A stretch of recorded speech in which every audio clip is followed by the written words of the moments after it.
Diversas são as dificuldades que a educação enfrenta no dia a dia.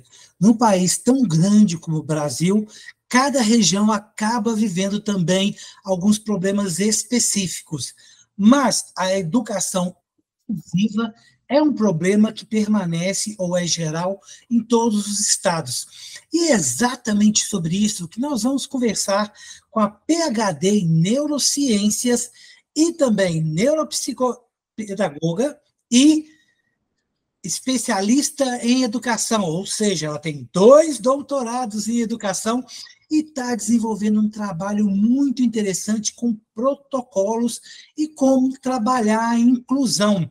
Ela está no Espírito Santo, trabalhando isso na rede pública da Prefeitura de Vila Velha, e a primeira pergunta para a Monique, que vai fazer uma palestra no Brain Connection. É um congresso, é o maior congresso internacional de educação do Brasil. Ele está na sua 9ª edição e vai acontecer na cidade de Recife, capital de Pernambuco.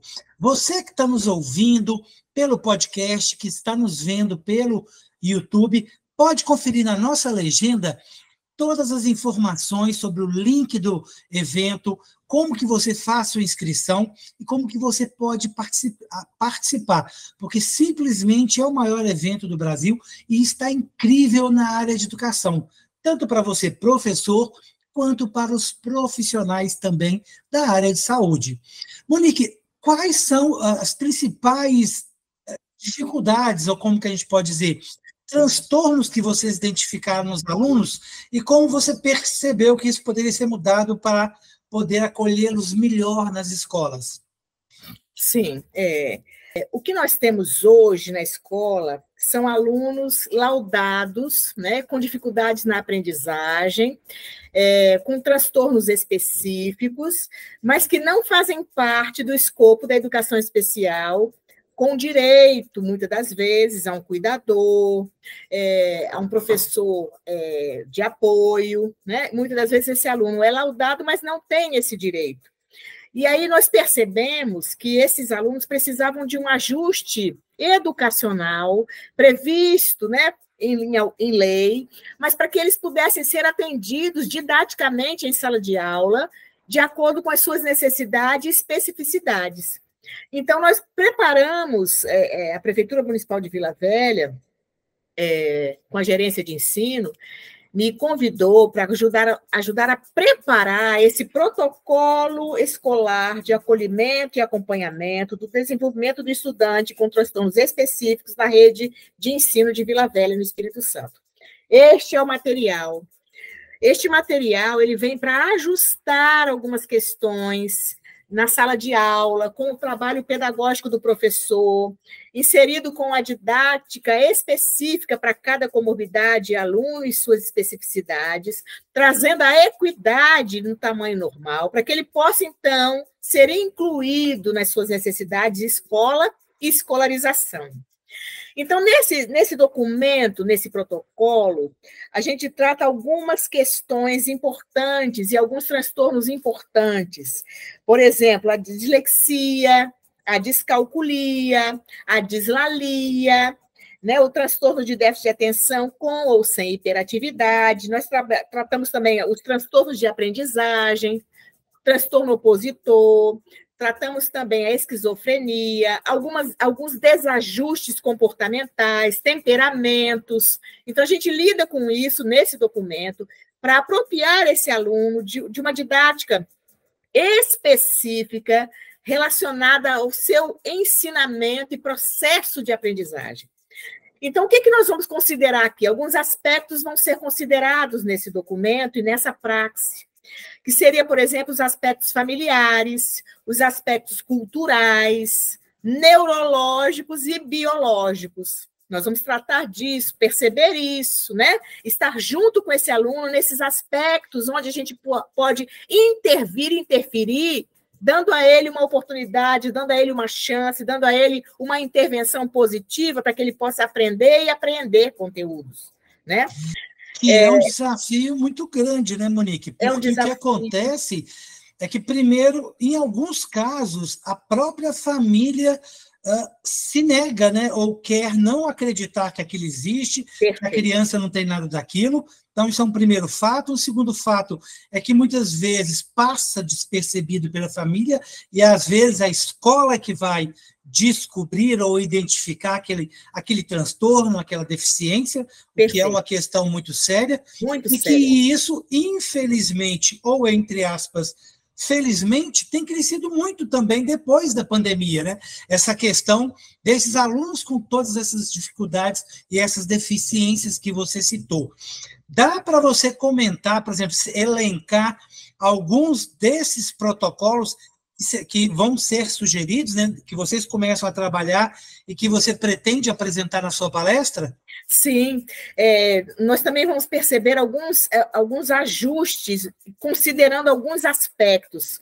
Por exemplo, aspectos do desenvolvimento, né? Respeitar o desenvolvimento individual desses alunos, desses cérebros, né? Esses amadurecimentos cerebrais, né? O pensar sobre expectativas e realidade, o que eu tenho e aonde eu quero que ele chegue, qual é a expectativa da didática e da aula para que esse aluno possa se superar ou superar algumas das suas dificuldades, né? Concentrações partidas, mediadas, estimuladas. Algumas concentrações, elas não duram o tempo todo, porque 4 horas não é o tempo de concentração, e sim é o tempo de permanência na escola. Mas momentos pequenos são chamados de momentos de concentração, de intervenção, de foco. Então, observar isso através dessa concentração, né? O conhecimento sobre a faixa etária e adequação curricular de cada um desses indivíduos, dando a ele a oportunidade de ser ele, de se ajustar, de perceber-se diante do grupo, de ser o elemento principal, né? Então, são essas considerações que esse trabalho traz, entendendo, assim, que os benefícios são benefícios da produtividade, são benefícios que são dados ao aluno através da sua capacidade de resolver problemas e de estar dentro dessa situação, entendendo todo o processo, né? Então, algumas dessas comorbidades são comorbidades que não são expressivas. Por exemplo, são comorbidades que o aluno ele passa por ela e, às vezes, é despercebido. E a gente trata, então, como dificuldade na aprendizagem. Vamos falar mais uma vez, mais 2 vezes, vamos falar de outra maneira, vamos falar de jeito que o colega possa contribuir com essa fala, para ficar do tamanho dele no aporte. Então, são essas evoluções e esse entendimento que nós temos que esse protocolo vem ajudar. Um dos grandes desafios é trazer esse protocolo para a sala de aula no ajuste pedagógico e didático, aonde o professor ele vai se perceber como um dominador dos aspectos formais dessa integridade didática, onde ele vai perceber que o seu domínio exige uma percepção específica para cada criança ou para cada um desses que apresenta dificuldades na aprendizagem. Então, essa análise, mas o professor sempre faz alguma coisa diferente, mas o professor está muito tempo na sala de aula, mas o professor já faz isso, Monique. Sim, ele trabalha a didática na sala de aula, ele faz o seu trabalho acontecer como professor, mas em alguns momentos ele precisa ser específico para aquele indivíduo, naquele ajuste, naquela comorbidade e necessidade que ele traz em laudo ou não laudo, em comportamento. Então, muitas das vezes, eu preciso me ajustar à turma com suas necessidades. A mesma coisa, eu preciso me ajustar a algumas pessoas diante de algumas necessidades.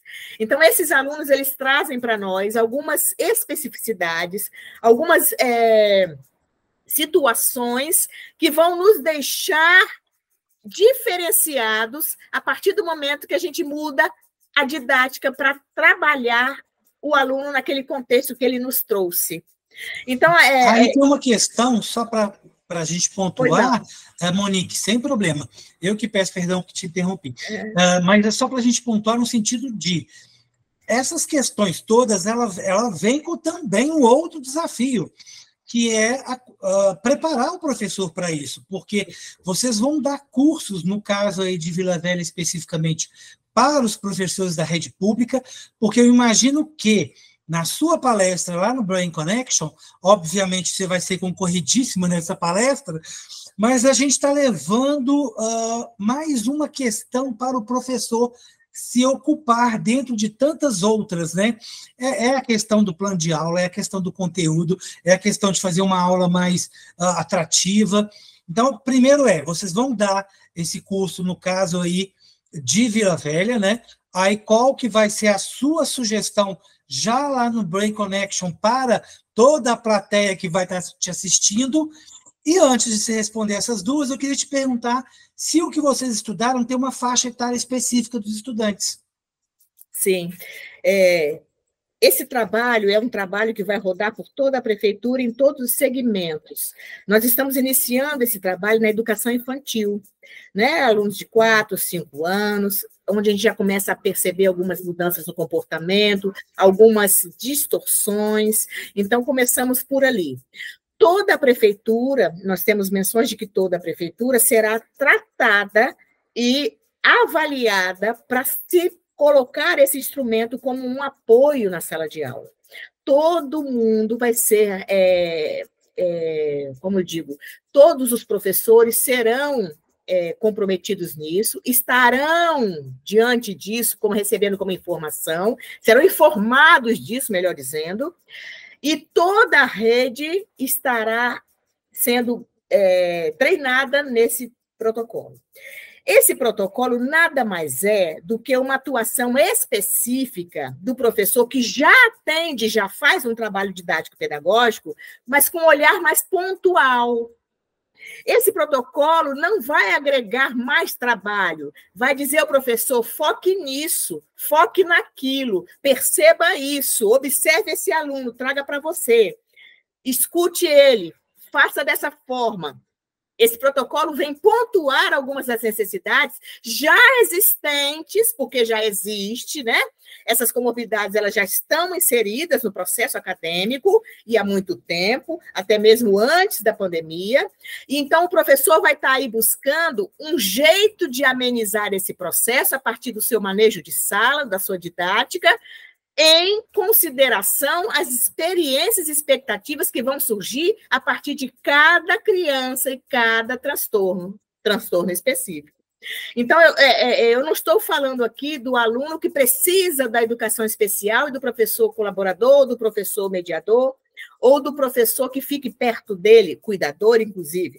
Eu estou falando do aluno que precisa de didáticas específicas para que ele possa aprender conteúdos, entender processos e ser significativo para ele, para que ele possa se superar enquanto pessoa, enquanto aluno, enquanto estudante. Então, esse material, ele vem para agregar ao professor uma determinada explicação e colocá-lo pontualmente na vida do estudante. Pontualmente, observe, professor, a partir de agora, com este tipo de aluno, você faz dessa forma, ou você vai fazer neste caminho, ou você vai perceber dessa maneira. Então, esse protocolo vem para fazer alusão, para demonstrar e pontuar ao professor pontos específicos que ele precisa observar a partir de agora com esses meninos, com esses laudos, com essa expectativa. Né? Então, não vai agregar coisa a mais para o professor, mas vai pontuar para ele que, a partir de agora, ele tem que ter um olhar para cá, um olhar para lá, e desse jeito ele vai influenciar melhor, ele vai tratar além da expectativa, ele vai fazer a diferença para aquele aluno, porque o tratamento foi específico para aquela comorbidade, para aquele transtorno, para aquela dificuldade. É nisso que a gente está falando. E a gente está falando especificamente, ou principalmente, Monique, do ensino fundamental, né? Fundamental. Primeira e segunda fase ou não? Primeira e segunda fase. Nós vamos até os 14 anos, vamos até o final do 9º ano. Nós vamos caminhando por ali, inicialmente, para a gente poder perceber o que está acontecendo, perceber o que a gente precisa acomodar, especificar, o que a gente precisa pontuar, focar. Então, nós vamos para lá. Estamos chegando agora no ensino educação infantil, vamos para o Fundamental 1, Fundamental 2, vamos caminhando para ver qual é e como é que esse trabalho vai influenciar didaticamente, metodologicamente, às questões da sala de aula. A sala de aula precisa ser alterada, precisa ser focada, precisa ser mediada. E nós vamos intervir nisso com esse contexto do que já existe para nós nas salas de aulas do Brasil, né? Nas nossas grandes salas de aula. Então, é potencialidade, é trabalhar a potencialidade, é trabalhar o movimento do pensar, da concentração, da memória, dos ajustes com as letras, dos ajustes com a voz, com o jeito de falar, focar no individual, trazer esse individual para o grupo, mencionar questões específicas para aquele aluno, repetir de modo espiralado e sistematizado para alguns deles. Então, voltar a didática para a condição de receber esse aluno e de transformar o entendimento dele numa potencialidade positiva, para que ele possa agregar valor a esse conhecimento e entender o seu processo e o seu caminhar enquanto aluno, enquanto pessoa, né? E destacar que não se trata de uma questão de alunos pontuais, ou seja, não são poucos os alunos com essas diversas deficiências, né? Trata-se de um processo maior, e que o professor vai precisar trabalhar um pouco mais, não só esse processo de capacitação, ou entender isso, mas também alunos que estão diagnosticados ou laudados, como você diz, mas também vai ter que, às vezes, a escola, junto com a família, né, chamar esses pais para dizer, será necessário que você leve seu filho para uma avaliação, né? Tem uma forma de dizer isso, quer dizer, como lidar com o pai, que muitas vezes já tem uma questão, mas não admitir, né? E também pedir para que eles façam, né, esse diagnóstico, até para que a escola consiga trabalhar, né, ajudar aquela criança a aprender de uma forma melhor. Sim, tudo que é feito com essa criança é feito a partir da família, né? A família traz a necessidade, muitas das vezes, quando ela não traz e é descoberto na escola, a escola, então, monta uma reunião com essa família, para essa família, então, ficar entendendo o processo, e daí vem as possibilidades do pediatra, do neurologista, né? Para que esse aluno possa, então, ser entendido nas suas competências. Então, a família está sempre junto. Eu não posso dizer que o aluno é isto ou é aquilo, mas eu posso perceber como ele está, aonde eu quero que ele fique e o que a família pode fazer para colaborar que esse sucesso ou essa percepção seja diagnosticada. Então, nós temos avaliações diagnósticas, nós temos processo de ensino e aprendizagem, nós temos também a questão da mãe, do pai, da família trazer para nós algumas questões emocionais, psicológicas, neurológicas e até mesmo o laudo médico. Caso isso não aconteça da família trazer, e a gente perceba, é como você diz, vamos buscar a família para levar para ele a novidade, levar para eles a novidade de que eles precisam, então, ter um olhar mais atento, mais cuidadoso e mais pontual, específico e medicamentoso, para que esse aluno seja parte de todo um processo e que a gente saiba aonde é que está o problema, ou aonde é que está a instigação, o aspecto legal da individualidade, dos estímulos, das medidas, né, das justificativas, para que esse aluno possa, então, integrar e fazer parte, incluído no nosso meio e na sala de aula como um contexto total, né? É disso. Até porque se as escolas quiserem dar conta da BNCC com todas as suas novas diretrizes, né, elas vão precisar ter esse ajuste aí de conhecimento. Eu queria que você destacasse os tópicos, né, para a gente fechar esse nosso bate-papo. Quais são os principais tópicos das suas palestras que os professores, né, os participantes lá do congresso que assistirem vão poder conhecer, entender e até para te procurar depois para tirar dúvidas?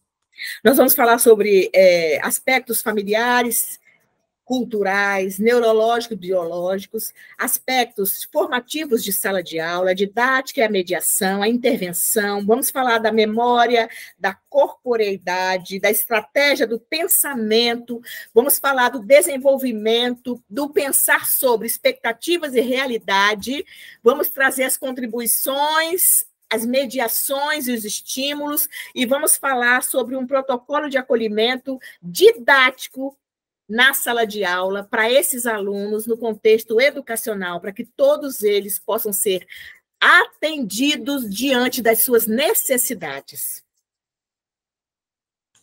Você que está aí assistindo, você que está aí nos vendo, já percebeu que vai ser uma verdadeira aula sobre todas essas questões em relação a diversas das deficiências. Então, você já vai lá na legenda, veja qual é o site para você entrar, conferir toda a programação completa, poder se inscrever. São vários dias de evento. Tem o Dia do Bem, que abre o primeiro dia. Você também terá parte do Brain Connection Kids para exercitar as práticas do que foi aprendido durante todo o evento. E no dia 10 de novembro, vai ter uma versão estendida do Brain Connection, totalmente digital, totalmente virtual, para que você também, que está à distância, possa fazer, com 5 salas ao mesmo tempo, com diversas palestras. É uma programação muito rica, são mais de 50 palestras em cada sala o dia inteiro. Vão ser pessoas incríveis, fantásticas, com uma preocupação em melhorar a educação no Brasil, como a Monique Beltrão, que a gente está conversando com ela. Faça já a sua inscrição, convide os amigos, coloque no grupo da escola, no grupo dos professores, coloque também para os profissionais de saúde, porque muitas vezes é um processo multidisciplinar e não podemos descartar ninguém dessa luta, inclusive você pai, você mãe, né, você responsável, todos nós, dentro da comunidade escolar, temos um papel muito importante. Participe do Brain Connection 2024, que vai acontecer em Recife.